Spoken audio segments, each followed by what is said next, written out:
Good afternoon, welcome back to my channel Atishidas ব্লগকে তোমাদের অনেক অনেক শুভেচ্ছা। কেমন আছো? ভালো আছো? আমিও ভালো আছি। এখন থেকে আমি আমার ব্লগটা স্টার্ট করে দিলাম। উঠেছি তো অনেক সকালে, কাজকর্ম কিচ্ছু নেই, কী করি না করি প্রত্যেক দিন তোমাদের সঙ্গে শেয়ার করি। আজকে করবো, তার আগে পুরো ভিডিওটা দেখবে, কেউ স্কিপ করবে না। ভালো লাগলে অবশ্যই লাইক করবে, সাবস্ক্রাইব করবে আর ঘন্টাটা বাজিয়ে দেবে। যখনই আমি নতুন নতুন ভিডিও ছাড়বো তোমাদের কাছে নোটিফিকেশান চলে যাবে আর তোমরা টুক করে দেখে নেবে। চলো দেখতে থাকো, সাথে থাকো। রেডি হয়ে গেছি আর বেরিয়ে পড়েছি। দেখো টোটোতে উঠে পড়েছি আর টোটো ছেড়ে দিয়েছে। এখন যাচ্ছি বাজারের দিকে আর যেতে যেতে তোমাদের সঙ্গে কথা বলতে বলতে যাচ্ছি। আর বাজারে অনেক কিছু কেনাকাটা করার আছে, মাসকাবাড়ির জিনিসও কিনতে হবে। তাই দিদি একা পারবে না, তাই দিদিকে সাথে নিয়েই চলে গেলাম বাজারের দিকে। আর চলে এলাম বাজারে। দেখো এখানে কয়েকটা সবজি কাঁচা বাজার কিনে নেব। আর চলে এলাম মুদিখানা দোকানে। এখানে মুদিখানা দোকান থেকে মাসকাবাড়ি মুদিখানা করে নেব। দেখো সমস্ত জিনিস একটা একটা করে উনি দাদা, এই দোকানের দাদা প্যাকেট করছে আর গুনে রাখছে যে কটা কী মাল হচ্ছে।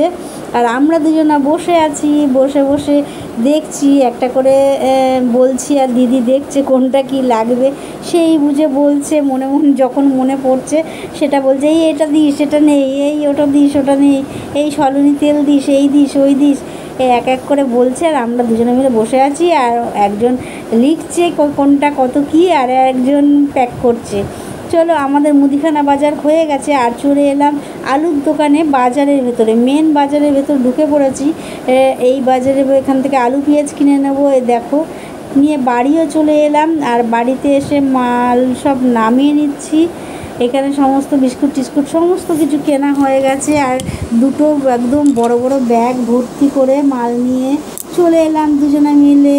টোটো করেই অবশ্যই এসেছি, বইতে অতটা হয়নি, এইটুকুনি এইখান থেকে টোটো থেকে নেমে যতটা বয়ার সেই যতটুকুই বয়েছি। তাই এখন এই মা এই সমস্ত জিনিস একটা একটা করে গোছাবে, আমাদের কাজ হলো এনে দিলাম। আর মা এখন টুকটুক দেখো খেতে বসে গেছি। এখানে আছে মুগের ডাল, আলু ঝিঙের তরকারি, আর এখানে পটল ভাজা। আমি আজকে কুমড়ো সেদ্ধ, একজন খাচ্ছে কুমড়ো সেদ্ধ। আর আপনি কি খাচ্ছেন? খালি গায়ে পটলের বীজ। বল কি দিয়ে খাচ্ছিস? পটলের বীজ না পটল দিয়ে বল। মুখ তোল, বল। আলু আলু আলু আর কিসের তরকারি? আর ঘি, তাই তো? হ্যালো ফ্রেন্ড, খাওয়া দাওয়া অনেক আগে হয়ে গেছে আর খেয়ে দিয়ে উঠে আমরা চলে এসেছি ছাদে। আর ছাদে উঠে রেডি হয়ে ছাদে উঠে এখন আড্ডা দিচ্ছি আর সব ঘুরে ঘুরে দেখছি কোন গাছে কোন ফুলটা হয়েছে। আর এখানে দেখো, এই দেখো এটা কি ফুল বলো তো? এই দেখো কুড়ি হয়েছে, এখনো ফুল ফোটেনি। ফুল ফুটবে, এটা মনে হয় বেল ফুল, মনে হয় না? হ্যাঁ বেল ফুল, বেল ফুল। আর এটা এটা কি ফুল? এটা কি ফুল নাম আমিও জানি। ওইটা হলো কলকে ফুলের কুড়ি হয়েছে।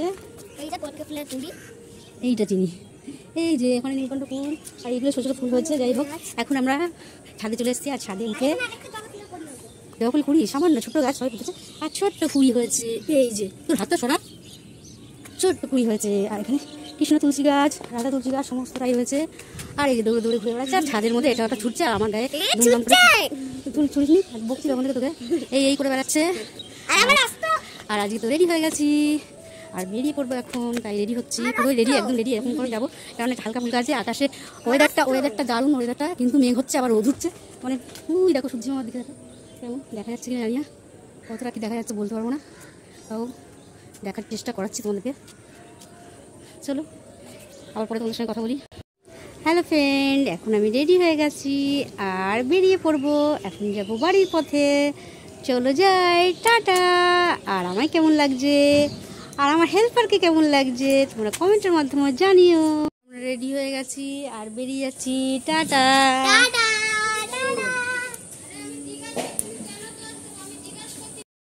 এখন আড্ডা দেওয়া শেষ হয়ে গেল আর বেরিয়ে পড়লাম। টোটোতে উঠে পড়েছি আর টোটো যাচ্ছে স্টেশনের দিকে। আর যেতে যেতে তোমাদের সঙ্গে কথা বলছি আগের মতনই। আর চলে এলাম স্টেশনে, ট্রেনে বসে আছি আর একটা ট্রেন ওদিক দিয়ে যাচ্ছে। আমাদের ট্রেনটা কিন্তু এখনও ছাড়েনি, ছাড়বে, দাঁড়িয়ে আছে। এখনও ছাড়িনি, তাই আমি ট্রেনে বসে বসে আরেকটা ট্রেন এসছে, সেই ট্রেনটা দেখছি আর তোমাদের সঙ্গে একটু বকবক করে নিচ্ছি। চলো, এবার আমাদের ট্রেনটাও কিন্তু ছেড়ে দিয়েছে অলরেডি, দেখতেই পাচ্ছ ট্রেন ছেড়ে দিয়েছে আর টুকটুক করে যাচ্ছে আর আস্তে আস্তে স্পিড বাড়িয়ে দিচ্ছে ট্রেনের। আর দেখো অবশেষে ট্রেন থেকে নেমে পড়েছি। আর ট্রেন থেকে নামলে কি হবে, আরেকটা ট্রেন ধরতে হবে, সেই জন্য হেঁটে হেঁটে ওই দিকে যাচ্ছি, সাউথের দিকে যাচ্ছি। সাউথের দিকটা পুরোটা তোমাদেরকে একটু ঘুরিয়ে ঘুরিয়ে দেখায়। দেখো সাউথের কোথায় আমরা এসে দাঁড়িয়ে আছি আর কোথা থেকে ট্রেন ধরবো দেখতেই পাচ্ছ। এখনও ট্রেনের অ্যানাউন্স হয়নি, তাই জন্য দাঁড়িয়ে থাকতে হচ্ছে। আর দাঁড়িয়ে ভাবলাম একটু তোমাদেরকে দেখায় আমি কোথায় দাঁড়িয়ে আছি। দেখো একদম গিজগিজ করছে লোক, ভিড়ে ভিড়, আর আমি একটা ফাঁকা জায়গায় গিয়ে দাঁড়িয়ে রয়েছি। অবশেষে আমি ট্রেনে উঠে বসে আছি। এখনও ট্রেনটা ছাড়িনি, 9:15 টাইম, কিন্তু লেট করছে। এখন কখন ছাড়বে তার ঠিক নেই। চলো পরে আবার তোমাদের সঙ্গে কথা বলছি, আপডেট দিচ্ছি। এই মাত্র পৌঁছালাম, আর পৌঁছে আর তোমাদের সঙ্গে কথা বলতে পারিনি, কেননা প্রচণ্ড পরিমাণে গরম লাগছিলো আর ঘেমে চৈচুর হয়েছিলাম। আর যেহেতু বৃষ্টিটা হয়নি, মেঘ করেছিল কিন্তু বৃষ্টি হয়নি। যাই হোক, প্রচণ্ড গরম, এখনও গরম লাগছে, দরদর করে ঘামছি, দেখতেই পাচ্ছ। একবারে ঘরে ঢুকে ড্রেসটা ছেড়ে ন্যাজিটা পরে হাত মুখ ভালো করে আগে ধুয়ে এসেছি, না গাটা ধুইনি, হাত মুখ ধুয়ে এসে পা হাত পা ধুয়ে এসে তারপর এবার বসবো আর তোমাদের সঙ্গে কথা বলবো। আর দেখো ঘরটার মধ্যে আমি নেই, জামা কাপড় দিয়ে একদম চারিদিকে ঝুলিয়ে রেখে দিয়েছে। এখন এই থাকিনি এতদিন, আর খাটনি আরও বেড়ে গেল, কেননা এই কাজ করতে করতে আমি এখন চারিদিকে কোথায় কী লন্ডভন্ড করে রেখেছে সেগুলো দেখতে হবে। পরে তোমাদের সঙ্গে আবার কথা বলছি। হ্যালো গাইস, দেখো খেতে বসে গেছি। আর এখানে এত রাতে এসে এখন গরম গরম গোবিন্দভোগ চালের ভাত, কাঁচা লঙ্কা, আলু, মুগের ডাল দিয়ে, আর সাথে আছে বাটার। এটাই আছে আমাদের রাত্রে ডিনার। চলো শুনে নিই।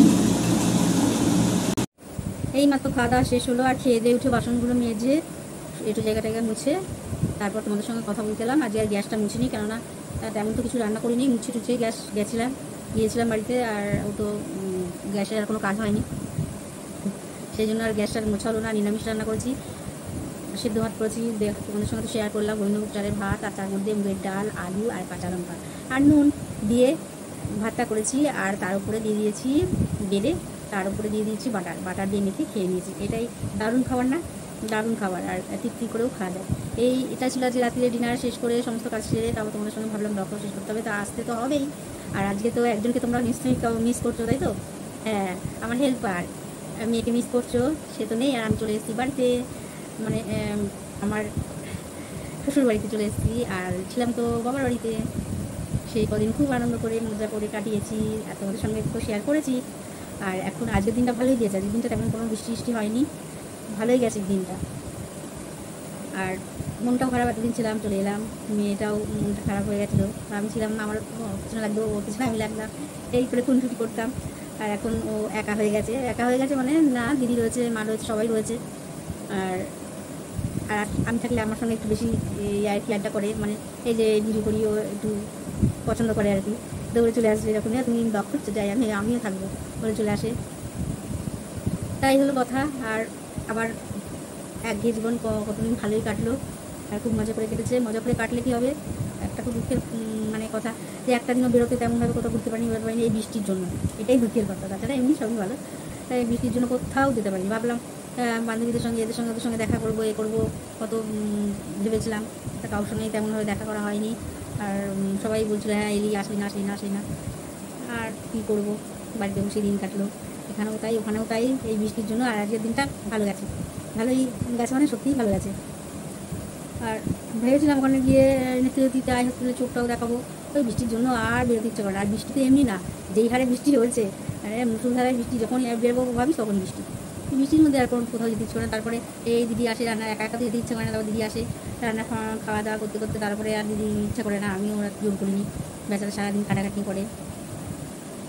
তারপরে একটু সময় পেলে কাজের খাতাও লিখতে হয়, মানে ও যে অফিসে মানে কাজে যায় সেখানে সে সারাদিনের কাজে সেই খাতা লিখতে হয়, তো খাতাও বসে বসে লেখে। তাই জন্য ও একটু শুতে পারে না, বুঝতে পারে না। তাই ভাবি না আগে এইটুকুনি সময় ও রেস্ট নিচ্ছে নি, হয়তো ঘুমিয়েই পড়েছিল। আমি আমার জাগো, আমি আর ডাকি না। এইগুলো ব্যাপার, এই করে করে বসে বসে দিন কাটলো। আর বাড়িতে ফিরে চলে এলাম।